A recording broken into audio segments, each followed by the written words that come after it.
I know, one of my favorite oil blends, and something that I use regularly.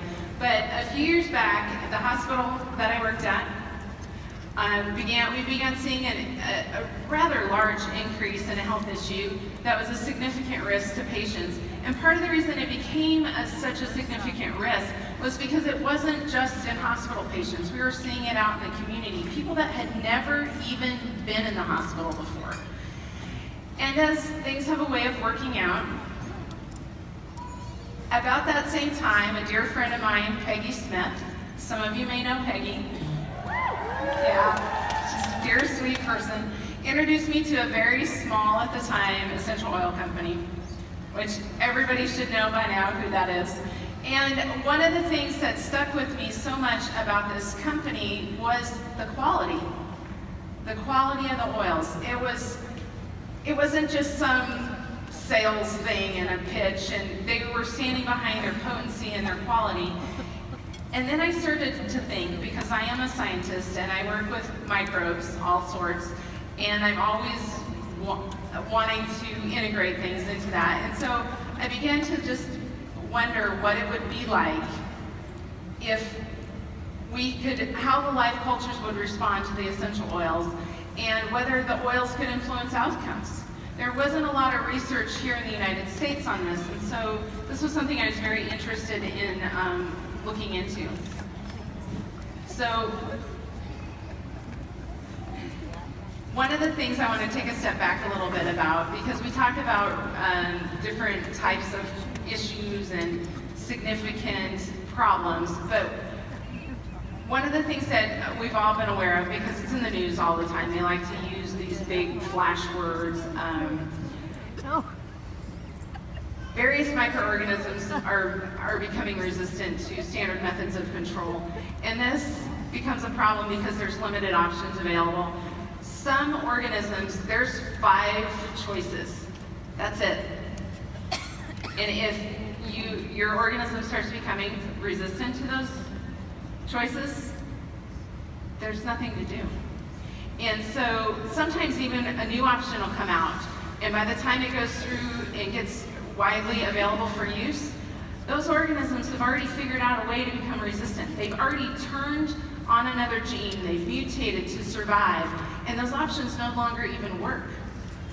So, like I said before, organisms can be acquired from the hospital, but they're also in the communities now. And so this can cause a huge variety of health risks. Some of them are minor, they're easy to get over, and some of them can become life-threatening. And then, of course, organisms can be very slow to respond to the traditional methods. Oops, sorry.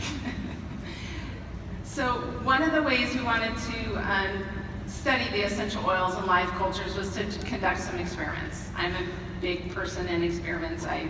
That's what I do. So we've started off and we added 10 microliters of doTERRA On Guard and 10 microliters of Melaleuca to separate paper discs. And just to kind of give you a frame of reference in case you don't have a pipette in your life at home, which I do, but I have a microscope too, I can't help it. But anyways, 10 microliters is about 1/6 of a drop of On Guard. So it's a pretty small amount. And the paper discs are discs that we can use in any way you can impregnate them with anything you want to study to see how they affect the organisms. And so that's just a standardized method that we use. It's kind of called the gold standard. So anyways, we inoculated the plates with the microorganisms, and we used what we call a half McFarland, which I don't even know where that came from. I think the guy's name was McFarland. But anyways, it's 1 × 10⁸ colony-forming units per milliliter. So quite a few organisms, but it's a standardized sample that we use. And so we inoculated the plates, put the discs on separate plates, and then incubated them for 18 to 24 hours at 35 degrees Celsius. And for those of you who may not know, that's basically your internal body temperature. And then we compared the results.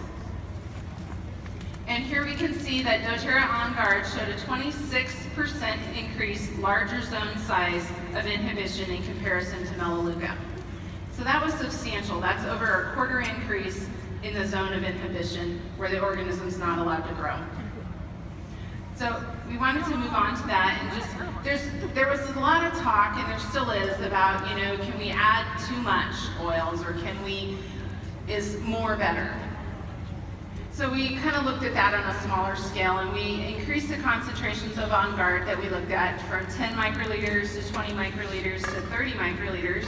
And then you can see when we oversaturated the discs, the efficacy decreased slightly.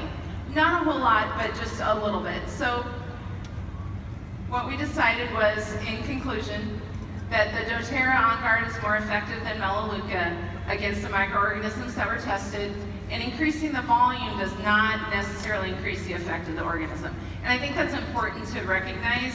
We have very potent oils, and a little goes a long ways. And I'm a very practical person, and so I wanted to do, that's all well and good in the laboratory setting, but how can we make it practical and apply it to everyday life? So we did some surface cleaning studies, and now this was on a smaller scale.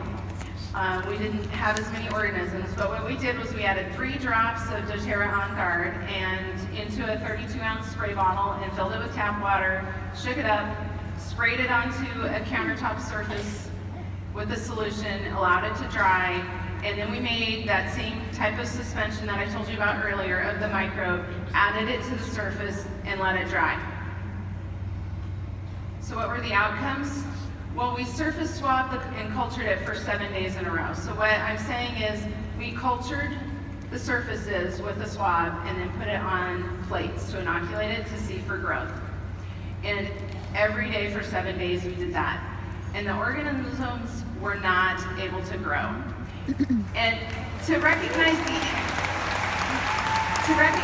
impact of that, one thing I want to point out is, depending on the type of organism, organisms can live on dried surfaces, and I always like the word fomite. That's what they call dried surfaces. I think it's a cool word. But anyways, organisms can live on dried surfaces 2 days, 7 days, 14 days even, without any food to help them survive, any food source to help them survive. And so once they get onto a food source or an ability where they can start reproducing again, and sometimes that's just the skin on your body, or it can be some other, like an auger plate or something like that, they reactivate.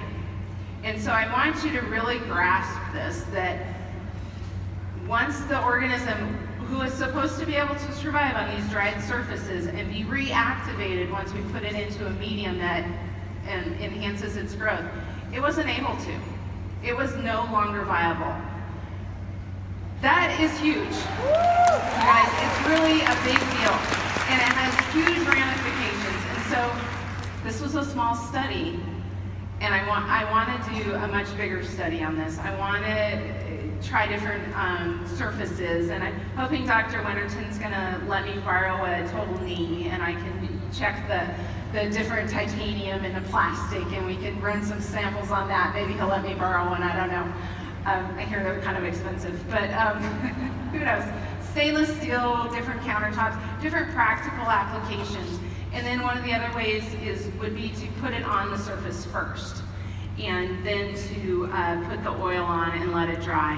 And one other thing I want to point out too is in the medical field, when a patient has C. diff, nursing staff and ancillary staff, they all have to wash their hands with soap and water instead of using the little hand sanitizer stuff that they have. That is not because the soap and water kill the organism, it's because they're trying to get the spores off the hands. And so it's not killing it. So able to, and know that it can be revitalized. And so it's really important to recognize that if we can do things like this and show that these organisms are not able to be reactivated, and then you're protecting the surface, or in addition, you're preventing the surface. But anyways, I got sidetracked there for a second. The whole thing of wiping it off, that was the thing I didn't want to do. When I dried the surfaces with the spray and then dried the surfaces with the organism, I didn't want anyone to come back and say later, well, it's because you wiped the organism off. We didn't, we let it air dry. And I live in Colorado, so it's actually pretty easy for things to air dry. It doesn't take any time at all, but I realize in some areas that may take a little bit longer. But I just kind of wanted you guys to really recognize the impact of that. It was not rubbed off. There was no way. That organism was on there, ready to be viable, but something prevented it from being viable. And I think we all know what that is. So I have a couple of minutes, and I'm a big science person. I've been into science as long as I can remember. But this doesn't have anything to do with bacteria, fungus, parasites, viruses, or anything else.